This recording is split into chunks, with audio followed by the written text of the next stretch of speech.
Welcome back. The NBA is penalizing 4 players over their roles in Monday night's on-court brawl. Did you see this? The league handed out immediate suspensions for those involved in the fight between the Detroit Pistons and the Charlotte Hornets. And so for more on this melee, I want to bring in ESPN senior writer Vincent Goodwill. And Vincent, thank you for your time. But I'm curious, what's the vibe around the league right now? Is there a feeling that, the commissioner got this right?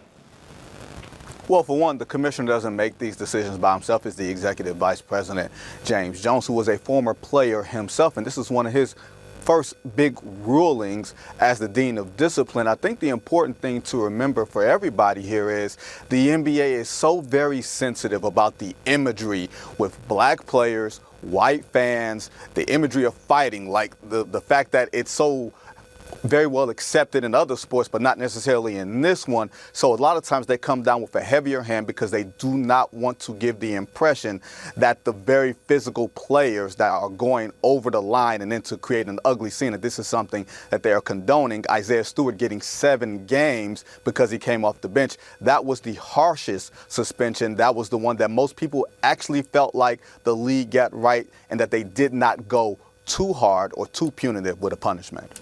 Well, he got 7 games for coming off the bench, but also Isaiah Stewart has a history here, and some were saying that may have played into the 7-game suspension as well?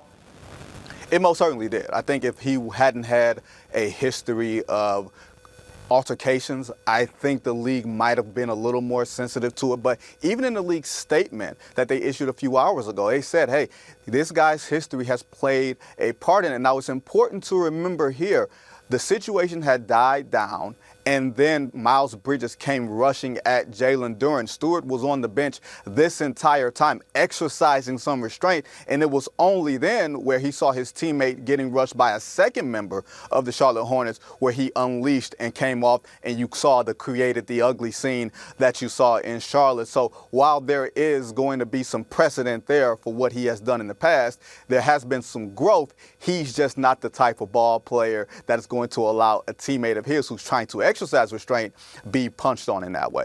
Yeah, well, and let's look at the impact here, because Detroit right now is leading in the East. The Hornets are in playoff contention. And look, still a long runway for the rest of the season. But what team is dealing with the biggest loss right now?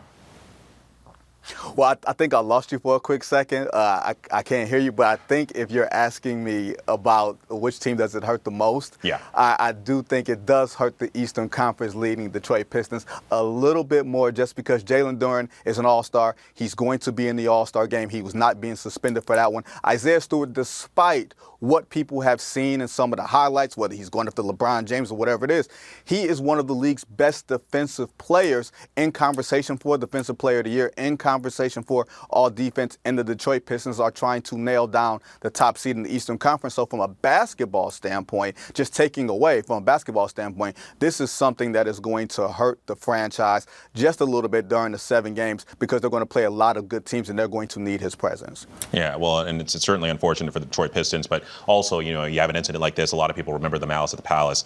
But Vincent Goodwill, hey, thank you so much for your time today. Thank you.